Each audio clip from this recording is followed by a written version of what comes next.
കാരണം നമ്മൾ നമ്മുടെ സെൻസ് ഓർഗൻസിനെ ഇത്രയും മിസ്യൂസ് ചെയ്യാൻ അതുകൊണ്ട് നമുക്ക് സമയമില്ലാത്ത. ആലോചിച്ച് നോക്കൂ, ഈ കണ്ണുകൊണ്ട് കാണാൻ പാടുള്ളത് മാത്രമാണോ നമ്മൾ കാണണേ? കേൾക്കാൻ പാടില്ലാത്തത് മാത്രമാണോ കേൾക്കണേ? പറയാൻ പാടുള്ളത് മാത്രമാണോ പറയണേ? ചെയ്യാൻ പാടുള്ളത് മാത്രമാണോ ചെയ്യണേ? ഇതിലൊക്കെ നമ്മുടെ ടൈം വേസ്റ്റ് ആയി പോയിക്കൊണ്ടിരിക്കണേ. സമയമില്ലായികയല്ല, കാണാൻ പാടില്ലാത്തതും കാണും, കേൾക്കാൻ പാടില്ലാത്തതും കേൾക്കും, പറയാൻ പാടില്ലാത്തതും പറയും. അതിൽ നമ്മുടെ ടൈം വേസ്റ്റ് ആയി പോയിക്കൊണ്ടിരിക്കുക. അത് നമുക്ക് സേവ് ചെയ്യാൻ കഴിഞ്ഞാൽ കണ്ണെന്തിനാ തന്നിരിക്കണേ? കാണേണ്ടത് കാണാൻ, കേൾക്കേണ്ടത് കേൾക്കാൻ, പറയേണ്ടത് പറയാൻ. സമയമില്ലായികയല്ല, വേസ്റ്റേജ് നമുക്ക് ജാസ്തിയായി, ലീക്കേജ് നമുക്ക് വളരെയധികമായി. അപ്പം അതുകൊണ്ടാണ് നമുക്ക് നമ്മുടെ എനർജി സേവ് ചെയ്യാൻ കഴിയണില്ല. സേവിങ്സ് നമുക്ക് കുറഞ്ഞു പോയി. കാരണം വളരെയധികം ലീക്കേജാണ്. ലൂപ്പ് ഹോൾസ് ധാരാളമുണ്ട്, വളരെയധികം ഉണ്ട്. അതാണ് സംഭവിച്ചുകൊണ്ടിരിക്കുക. ഇപ്പം നോക്കൂ, നമ്മൾ 2 ഫ്രണ്ട്സ് സംസാരിക്കുകയാണ്. ഇപ്പം നിങ്ങൾ തന്നെ രാവിലെ മുതൽ കാണുകയാണ്, എവിടെയെങ്കിലും വെച്ച് 2 ഫ്രണ്ട് അല്ലെങ്കിൽ ഫോണിൽ വിളിക്കുകയാണ്. നമ്മൾ ആദ്യം ഷെയർ ചെയ്യുന്ന ന്യൂസ് എന്താണ്? പരസ്പരം എത്ര പോസിറ്റീവ് ഇൻഫർമേഷൻ നമ്മൾ ഷെയർ ചെയ്യാറുണ്ട്? ആലോചിച്ച് നോക്കൂ, എത്ര പോസിറ്റീവ് ഇൻഫർമേഷൻ നമ്മൾ ഷെയർ ചെയ്യാറുണ്ട്. അതേസമയം എത്ര നെഗറ്റീവ് ഇൻഫർമേഷൻസ് നമ്മൾ ഷെയർ ചെയ്യാറുണ്ട്? ആലോചിച്ച് നോക്കൂ. അപ്പം നമ്മൾ കേൾക്കുന്നതിൽ നെഗറ്റിവിറ്റി കൂടുകയാണ്, പറയുന്നതിൽ നെഗറ്റിവിറ്റി. ഇപ്പോൾ ഒരാളിൽ എന്തൊക്കെ നന്മകളുണ്ടെങ്കിലും, അപ്പം എനിക്ക് ഈ അമ്മയെ അറിയാം, അതിനുശേഷം ഞങ്ങൾ തമ്മിൽ സംസാരിക്കുകയാണ്, ഞങ്ങൾ തമ്മിൽ നല്ല ഫ്രണ്ട്ഷിപ്പ് ഉണ്ട്. പക്ഷെ ആളിൽ നിന്ന് എന്തെങ്കിലും ഒരു തെറ്റ് അല്ലെങ്കിൽ ഒരു വീക്ക്നെസ് ഞാൻ കണ്ടു എന്നിരിക്കട്ടെ, ഉടനെ എനിക്ക് ഇനി വേറൊരു ഫ്രണ്ടും ഉണ്ടാവും. ആ ഫ്രണ്ടിനെ കണ്ട ഉടനെ, അല്ലെങ്കിൽ ഫോൺ വിളിച്ച് അവരിങ്ങോട്ട് വിളിച്ചില്ലെങ്കിൽ ഞാൻ ഉടനെ വിളിച്ചു പറയും, ഇന്നാളിൽ ഇന്ന കുറവ് കണ്ടു, ഇന്ന കുറ്റം, ഇന്ന മിസ്റ്റേക്ക്. അതേസമയം ബാക്കി 99% നന്മകളുണ്ടെങ്കിൽ നന്മകളെക്കുറിച്ച് നമ്മൾ ആരോടും ഷെയർ ചെയ്യില്ല. ഇന്നാൾ ഇന്ന ക്വാളിറ്റി ഉണ്ട്, ഇന്ന സ്പെഷ്യാലിറ്റി ഉണ്ട്, ഇന്ന വിശേഷതയുണ്ട്, ഇന്ന നന്മ ചെയ്തു. പക്ഷെ നമ്മൾ ഷെയർ ചെയ്യുമ്പോൾ കൂടുതൽ എന്താ ഷെയർ ചെയ്തുകൊണ്ടിരിക്കണേ? നെഗറ്റീവ് ഇൻഫർമേഷൻസിൻ്റെ ഷെയറിങ് കൂടുതലെന്ന് പറയില്ലേ. ഇൻഫർമേഷൻ ടെക്നോളജിയുടെ യുഗത്തിലാണ് നമ്മൾ ജീവിച്ചിരിക്കുന്നത്. എന്തിൻ്റെ ഇൻഫർമേഷൻ ടെക്നോളജിയാണ്? എന്ത് ടെക്നോളജി നമ്മൾ യൂസ് ചെയ്തുകൊണ്ടിരിക്കണേ? ഒരു ഭാഗത്ത് സയൻസ് ബെസ്റ്റാണ് നമുക്ക് കിട്ടിക്കൊണ്ട്, പക്ഷെ നമ്മൾ മനുഷ്യ ജീവിതത്തിൽ നമ്മൾ ചെയ്തുകൊണ്ടിരിക്കുന്ന ഷെയറിങ്, നമ്മുടെ ഷെയറിങ് ടെക്നോളജി ഏതാ നമ്മൾ യൂട്ടിലൈസ് ചെയ്തുകൊണ്ടിരിക്കണേ? നെഗറ്റിവിറ്റി ജാസ്തി, വേസ്റ്റ് കൂടുതൽ. ആ ടെക്നോളജിയെ നമ്മളിന്ന് ഉപയോഗിച്ചുകൊണ്ടിരിക്കണേ. ആ ടെക്നോളജിയുടെ നെറ്റ് റിസൾട്ടാണ് ഇത്രയും നെഗറ്റീവ് എനർജി സ്പ്രെഡ് ആയിക്കൊണ്ടിരിക്കണേ. അതാണ് സ്പോയിൽ ചെയ്തുകൊണ്ടിരിക്കുന്ന അന്തരീക്ഷത്തെ. ആ അന്തരീക്ഷം നമ്മൾ ഉണ്ടാക്കി വെച്ചതിലാണ് നമ്മുടെ കുട്ടികൾ വളർന്നുകൊണ്ടിരിക്കണേ, വരും തലമുറകൾ വളരാൻ പോണേ. കേവലം ഗ്ലോബൽ വാർമിങ് ഈ ഓസോൺ സുഷിരം മാത്രമൊന്നുമല്ല, അതിനെല്ലാം ഉപരി നമ്മളെല്ലാവരും റെസ്പോൺസിബിളാണ്. ഈ ചൂടെന്ന് പറയുന്നത് നമ്മുടെ ഓരോരുത്തരുടെ ഉള്ളിൽ നിന്നും ഉണ്ടായിക്കൊണ്ടിരിക്കുന്ന നെഗറ്റീവ് എനർജി വളരെ വലിയൊരു പങ്ക് വഹിക്കുന്നുണ്ട്. നമ്മുടെ waste talking, waste thinking, negative talking, negative thinking, ഇത് വളരെ വലിയൊരു പങ്കാണ്. ഇത്രയും കോടിക്കണക്കിന് മനുഷ്യരല്ലേ ഈ ഭൂമുഖത്തുള്ളത്. നമുക്കേ ചിന്തിക്കാനും വിവേചിച്ചറിയാനുള്ള ശക്തി തന്നിട്ടുള്ളൂ ദൈവം. പക്ഷെ നമ്മൾ നമ്മുടെ ശക്തികളെ ഏത് തരത്തിലാണ് ഉപയോഗിച്ചുകൊണ്ടിരിക്കണമെന്ന്? അസൂയയുടെയും വിദ്വേഷത്തിൻ്റെയും പകവീട്ടലിൻ്റെയും അസഹിഷ്ണുതയുടെയും നെഗറ്റിവിറ്റി കൂടുകയാണ്. ഇതാണ് നമ്മൾ സ്പ്രെഡ് ചെയ്യണേ, ഷെയർ ചെയ്യണേ. അപ്പം അതുകൊണ്ട് ഇന്ന് കൂടുതൽ പേരും ധാരാളം ഫാമിലീസ്, ആയിരക്കണക്കിന് ഫാമിലീസുമായിട്ട് വളരെ ക്ലോസ് ആയിട്ട് ഇടപഴകാറുണ്ട് സിസ്റ്റർ. പലരും വന്നിട്ട് പറയും, സിസ്റ്റർ കുട്ടികളെ കൊണ്ട് ഭയങ്കര കഷ്ടമാണ്. കുട്ടികളല്ല കുഴപ്പക്കാരാരാണ്? നമ്മളാണ്. നമ്മൾ മുതിർന്നവരാ. അവർ കുഞ്ഞുനാളിലെ എല്ലാ കുട്ടികളും നമ്മളും അറിയില്ലേ, നമ്മളും കുഞ്ഞുങ്ങളായിരിക്കുമ്പോൾ നല്ലതായിരുന്നു. എപ്പോഴാണ് മോശമാകാൻ തുടങ്ങി?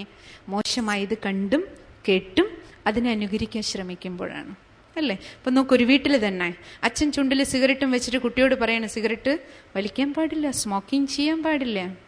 അച്ഛന് കള്ളും കുടിക്കാം, സിഗരറ്റും വലിക്കാം, പക്ഷെ കുട്ടി ഇതൊന്നും ചെയ്യാൻ പാടില്ല. ചിലപ്പോൾ അച്ഛനെ കാണാൻ ചെയ്യണുണ്ടാവില്ല, പക്ഷെ മറിഞ്ഞിരുന്ന് എന്ത് ചെയ്യും? അതിനപ്പുറം ചെയ്യും. അച്ഛൻ കുടിക്കുന്നതിനേക്കാളും ഉയർന്നത് ചെയ്യും, അല്ലേ? അമ്മ കുട്ടികളോട് പറയാം, സത്യം മാത്രമേ പറയാൻ പാടുള്ളൂ. അതേ അമ്മ എന്ത് ചെയ്യും? കുട്ടിയോട് കള്ളം പറയും. അപ്പോൾ കുട്ടി വിളിച്ചിട്ട് ഉടനെ എന്ത് ചോദിക്കും? അമ്മ കള്ളം പറഞ്ഞല്ലേ, ആ സാധനം വെച്ചിട്ട് എന്നോട് ഇല്ലയോ പറഞ്ഞില്ലേ, ഇപ്പം കണ്ടില്ലേ ഇരിപ്പുണ്ട്. അപ്പം അമ്മയ്ക്ക് കള്ളം പറയാമെങ്കിൽ പിന്നെ എനിക്കെന്തുകൊണ്ട് കള്ളം പറയണം? അച്ഛനും അമ്മയ്ക്കും കൂടെ വഴക്കിടാം. എന്നിട്ട് നമ്മൾ മക്കളോട് എന്ത് ഉപദേശം കൊടുക്കും? കുട്ടികളാണ്, നിങ്ങൾ സഹോദരങ്ങളെ തമ്മിൽ വഴക്കിടരുത്. ഏതെങ്കിലും കുട്ടി അക്സെപ്റ്റ് ചെയ്യോ? പേടിച്ചിട്ട് ചിലപ്പോൾ അപ്പം ചെയ്യില്ല, പക്ഷെ അവരുടെ ഉള്ളിൽ നിന്ന് വരില്ല. എന്തുകൊണ്ട് വരില്ല? നമ്മൾ പറയുന്നതൊന്നാണ്, ചെയ്യുന്നത് മറ്റൊന്നാണ്. അതുകൊണ്ട് മാനേജ്മെന്റ് എവിടെയാണ് വരേണ്ടത്? നമ്മളിലാണ്. നമ്മൾ നമ്മളെ മാനേജ് ചെയ്യാത്തിടത്തോളം, നമ്മുടെ സ്വഭാവ സംസ്കാരത്തിൽ ആ ഒരു ചേഞ്ച് കൊണ്ടുവരാത്തിടത്തോളം നമ്മുടെ കുട്ടികളെ മാനേജ് ചെയ്യാൻ നമുക്ക് കഴിയില്ല. അപ്പം അതുകൊണ്ട് ടോട്ടൽ സിസ്റ്റം ചേഞ്ച് ആകണം എന്നുണ്ടെങ്കിൽ അത് നമ്മുടെ ഫാമിലി ആകട്ടെ, അല്ലെങ്കിൽ നമ്മുടെ വർക്കിംഗ് പ്ലേസ് ആകട്ടെ, നമ്മൾ എവിടേക്കൊക്കെ പോകണോ അവിടെയെല്ലാം ഞാൻ എന്ന് പറയണ ഈ വ്യക്തിയാണല്ലോ എല്ലായിടവും സഞ്ചരിക്കണേ. അപ്പം ഞാൻ എവിടെയൊക്കെ പോകുന്നോ, എന്തിനെല്ലാം മാനേജ് ചെയ്യണോ, അതിനെല്ലാം മാനേജ് ചെയ്യണമെങ്കിൽ ആദ്യം എനിക്ക് എന്നെ മാനേജ് ചെയ്യാൻ കഴിയണം. എൻ്റെ ചിന്തകളെ, എൻ്റെ സ്വഭാവത്തെ, എൻ്റെ സംസ്കാരത്തെ എതുവരെ എനിക്ക് മാനേജ് ചെയ്യാൻ കഴിയുന്നില്ലയോ, അതിലൊരു പോസിറ്റീവ് ലൈഫ് സ്റ്റൈലിലേക്ക് വരാൻ എനിക്ക് എതുവരെ കഴിയുന്നില്ലയോ, അതുവരെ എനിക്ക് ഒരാളിൽ നിന്ന് എക്സ്പെക്റ്റ് ചെയ്യാൻ കഴിയില്ല. പക്ഷെ ഇന്ന് നമുക്ക് എക്സ്പെക്റ്റേഷൻസ് ജാസ്തി. അവരങ്ങനെ ആയിരിക്കണം, ഇവരിങ്ങനെ ആയിരിക്കണം, പക്ഷെ ഞാൻ അങ്ങനെ ആയിരിക്കണം ചിന്തിക്കാറില്ല. ഇപ്പം നോക്കൂ, ഹസ്ബൻഡ് വൈഫിനെ പ്രതി എക്സ്പെക്ട് ചെയ്യുക എൻ്റെ ഹസ്ബൻഡ് ഇങ്ങനെ ആയിരിക്കണം. അതേപോലെ ഹസ്ബൻഡിൻ്റെ മനസ്സിലൊരു ധാരണ ഉണ്ടാവുമല്ലോ എൻ്റെ വൈഫ്. പക്ഷെ നമ്മളെന്തേ ചെയ്യുള്ളൂ? എനിക്ക് എൻ്റെ അവകാശങ്ങളെല്ലാം ചോദിച്ചു വാങ്ങും, പക്ഷെ ഞാൻ എൻ്റെ കടമകൾ എത്രത്തോളം ചെയ്യുന്നുണ്ട്, എൻ്റെ ഡ്യൂട്ടീസ് ഞാൻ എത്രത്തോളം പാലിക്കുന്നുണ്ട്, ആ ഭാഗത്തേക്ക് നമ്മൾ ചിന്തിക്കാറില്ല. എല്ലാവരും എന്നെ സ്നേഹിക്കണം, എന്നെ ബഹുമാനിക്കണം, പക്ഷെ ഞാൻ സ്നേഹം കൊടുക്കേണ്ടവർക്ക് കൊടുക്കണുണ്ടോ? ഞാൻ ബഹുമാനിക്കുന്നവരെ ബഹുമാനിക്കണുണ്ടോ? ഞാൻ ബഹുമാനിക്കേണ്ടവരെ ബഹുമാനിച്ചാലേ എന്നെ ബഹുമാനിക്കേണ്ടവർ എന്നെ ബഹുമാനിക്കുള്ളൂ. അതങ്ങനെയാണ്. ഇപ്പം നമ്മൾ നോക്കൂ, നമ്മുടെ ടീച്ചർ ക്ലാസ് എടുത്തുകൊണ്ടിരിക്കുക. അപ്പം ടീച്ചർ എന്ത് വിചാരിക്കുക? എൻ്റെ എല്ലാ കുട്ടികളും ഞാൻ പറയണത് ശ്രദ്ധിച്ചുകൊണ്ടിരിക്കണം. അതേപോലെ ഇതേ ടീച്ചർ മറ്റൊരു ക്ലാസ് അറ്റൻഡ് ചെയ്തുകൊണ്ടിരിക്കുക. ടീച്ചർ വേണമെങ്കിൽ അടുത്തിരിക്കുന്നവരോട് വർത്താനം പറഞ്ഞുകൊണ്ടിരിക്കും. അവർ ആരെങ്കിലും ക്ലാസ് എടുക്കും. പക്ഷെ ആ ടീച്ചർ പോയി ക്ലാസ്സിൽ പഠിപ്പിക്കുന്ന സ്റ്റുഡൻറ്റ് അങ്ങനെ തന്നെ ചെയ്യും. കാരണം എന്താണ്? ഞാൻ അങ്ങനെ ചെയ്തിട്ടുണ്ട്. എൻ്റെ ടീച്ചർ ക്ലാസ് എടുത്തുകൊണ്ടിരിക്കുന്ന സമയത്ത് ഞാൻ ചെയ്തിട്ടുണ്ടത്. അപ്പോൾ തീർച്ചയായിട്ടും എനിക്ക് എവിടെ നിന്നെങ്കിലും കിട്ടും. ഞാൻ അടുത്ത ക്ലാസ്സിൽ പോയി ഇരിക്കണം എന്നില്ല.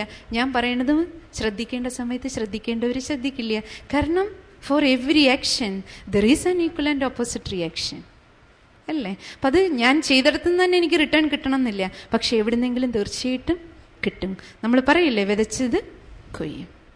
അതുകൊണ്ട് ഞാൻ ഇങ്ങനെ വിചാരിക്കരുത് ഒരിക്കലും. ഞാൻ സ്നേഹം കൊടുക്കേണ്ടവർക്ക് കൊടുത്തു, എൻ്റെ മക്കളെ ഞാൻ നന്നായിട്ട് വളർത്തി, പക്ഷെ അവരെനിക്ക് തന്നില്ല.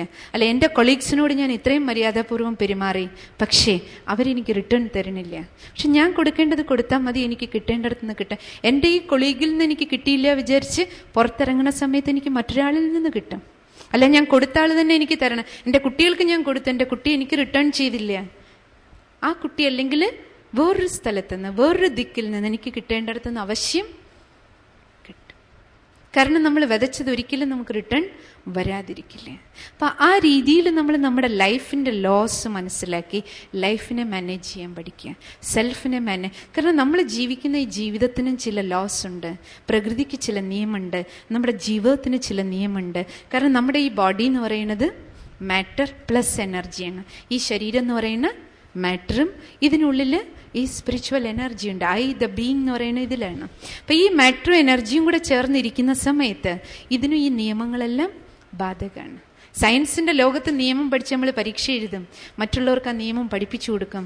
പക്ഷേ നമ്മൾ മനസ്സിലാക്കേണ്ടത് മാറ്ററും എനർജിയും ചേർന്ന് എനിക്കും ഈ നിയമങ്ങളെല്ലാം ആപ്ലിക്കബിളാണ്. ന്യൂട്ടൻ്റെ ഈ ലോയാണ്, ഈ ലോയാണ്, ഈ ലോയാണ് നമ്മൾ പറയാറുണ്ട്, പഠിപ്പിക്കാറുണ്ട്, കാണാതെ പഠിച്ച് പരീക്ഷ എഴുതും. പക്ഷെ ആ ലോസൊക്കെ നമുക്കും ആപ്ലിക്കബിളാണ്, നമ്മുടെ ലൈഫിലും ആപ്ലിക്കബിളാണ്. അത് നമ്മളാരും മറക്കാൻ പാടില്ല.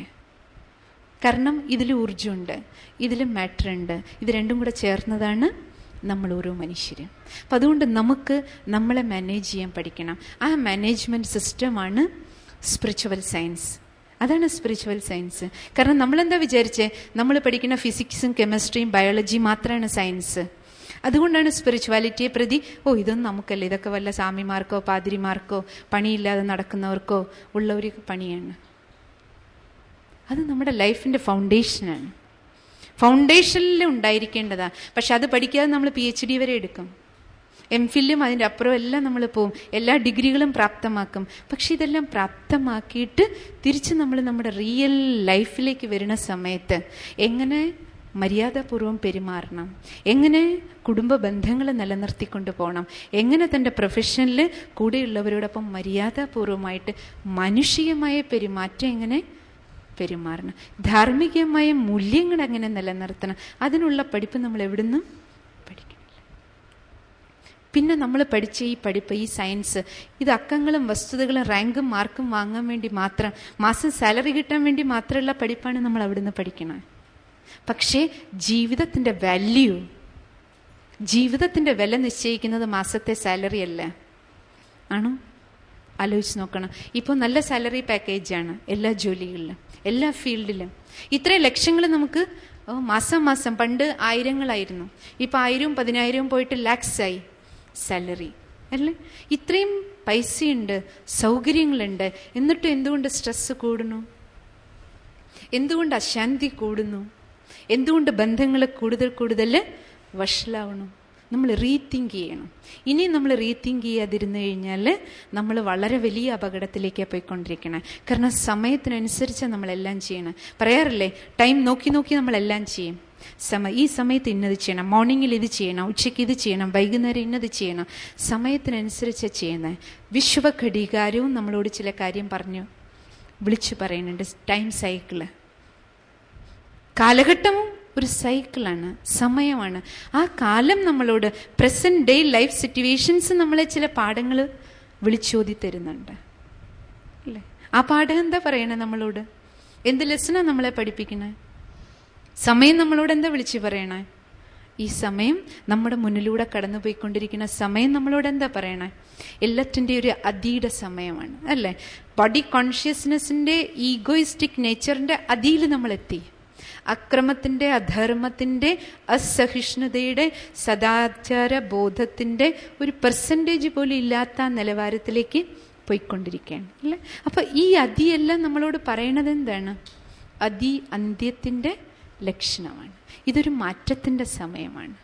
നമ്മൾ ഓരോരുത്തരെയും സമയത്തിനനുസരിച്ചൊരു പരിവർത്തനം നമുക്കുണ്ടാകണം. അപ്പോൾ സയൻസിൻ്റെ വളർച്ച നല്ലതാ. ഒപ്പം തന്നെ സയൻസിനോടൊപ്പം നമുക്ക് നമ്മളുടേതായ സ്പിരിച്വൽ എംപവർമെൻറ്റും കൂടെ തിരിച്ച് നമ്മൾ കൊണ്ടുവരുന്നില്ലെങ്കിൽ ഈ അതിക്കൊപ്പം നമ്മുടെ അന്ത്യം ഉണ്ടാകും. ഒരു മാറ്റം നമുക്കുണ്ടാകണം എന്നുണ്ടെങ്കിൽ, ചേഞ്ച് നമ്മളിലേക്ക് കൊണ്ടുവരണം എന്നുണ്ടെങ്കിൽ, നമുക്ക് നമ്മുടെ ഉള്ളിലാ ചേഞ്ച്, മനസ്സിൽ നിന്നാണ് മാറ്റം ആരംഭിക്കേണ്ടത്.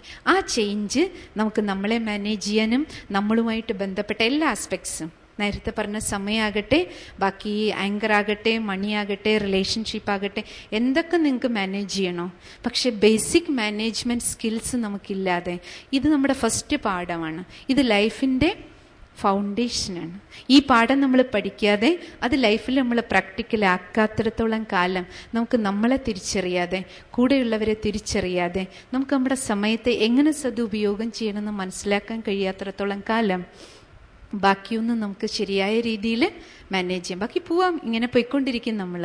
പക്ഷേ ഈ പോക്കിനൊരു മാറ്റം ഉണ്ടാകണം, ഒരു ചേഞ്ച് നമുക്ക് കൊണ്ടുവരണമെന്നുണ്ടെങ്കിൽ തീർച്ചയായിട്ടും നമ്മൾ ഫൗണ്ടേഷനിൽ നിന്ന് തുടങ്ങണം. ഇപ്പം നമ്മൾ മേലെ മേലെ ശാഖകൾ വെട്ടിക്കൊണ്ടിരിക്കുകയാണ്. ശിഖരം കട്ട് ചെയ്ത് നോക്കണം. ഇത് ചെയ്താൽ ശരിയാവണുണ്ടാവും, ഇത് ചെയ്താൽ ശരിയാകണുണ്ടാവും. പക്ഷെ എന്നിട്ടും റൂട്ട് കോസ് കണ്ടെത്തി ട്രീറ്റ്മെൻറ്റിന് നമ്മളാരും തയ്യാറ്. കാരണം ഞാൻ മാറണമെന്ന് പറഞ്ഞാൽ അത്ര ഈസിയുള്ള കാര്യമല്ല. ബാക്കി കേൾക്കാനും പറഞ്ഞു കൊടുക്കാനും ഒക്കെ വളരെ എളുപ്പമാണ്, പഠിപ്പിക്കാൻ വളരെ ഈസിയാണ്. പക്ഷെ സ്വയം പഠിക്കണമെങ്കിലും പരിവർത്തനപ്പെടണമെങ്കിലും കുറച്ച് ബുദ്ധിമുട്ട്. ആ ടോപ്പിക്ക് നമുക്ക് അത്ര വേഗം ഇഷ്ടപ്പെടില്ലേ? കാരണം ഞാൻ മാറുക എന്ന് പറയുന്ന വിഷയം, അതിൽ എഫർട്ട് ആര് തന്നെ എടുക്കണം? ഞാൻ തന്നെ എഫർട്ട് എടുക്കണമല്ലോ. ബാക്കി എല്ലാവരെയും നന്നാക്കാൻ നമുക്ക് കുറച്ച് കൂടുതൽ ഇൻട്രസ്റ്റാണ്. കാരണം അത് എഫർട്ട് അവരല്ലേ എടുക്കണ്ടേ. അപ്പം ഞാൻ മാറണം, എൻ്റെ പോയിൻ്റ് ഓഫ് വ്യൂവിലാണ് ചേഞ്ച് കൊണ്ടുവരേണ്ടത്. ആ ഒരു ചേഞ്ച് കൊണ്ടുവന്നെങ്കിൽ മാത്രമേ നമുക്ക് സമയത്തിൻ്റെ സദുപയോഗം ചെയ്യാൻ കഴിയുകയുള്ളൂ. അപ്പം ആ ഒരു റിയാലിറ്റിയെ, വസ്തുതയെ നമ്മൾ തിരിച്ചറിയുകയാണ് ഏറ്റവും ഇമ്പോർട്ടൻറ്റ്. നിങ്ങൾക്ക് എല്ലാവർക്കും വളരെയധികം നല്ല രീതിയിൽ സമയത്തെ സദുപയോഗം ചെയ്യാൻ കഴിയട്ടെ.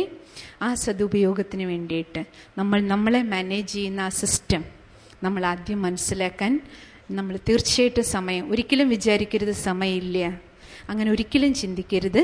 നമ്മുടെ ലൈഫിൻ്റെ ഫൗണ്ടേഷനാണെന്ന് മനസ്സിലാക്കി നിങ്ങളും ഫാമിലിയായിട്ട്, അച്ഛനും അമ്മയും മക്കളും ചേർന്ന് തീർച്ചയായിട്ടും ആ ഒരു സ്പിരിച്വൽ എംപവർമെൻറ്റും കൂടി, ബാക്കി എന്തെല്ലാം ആക്ടിവിറ്റീസ് നമ്മൾ ചെയ്യുന്നുണ്ടോ എല്ലാത്തിൻ്റെ ഫൗണ്ടേഷൻ അത് തന്നെയാണ്.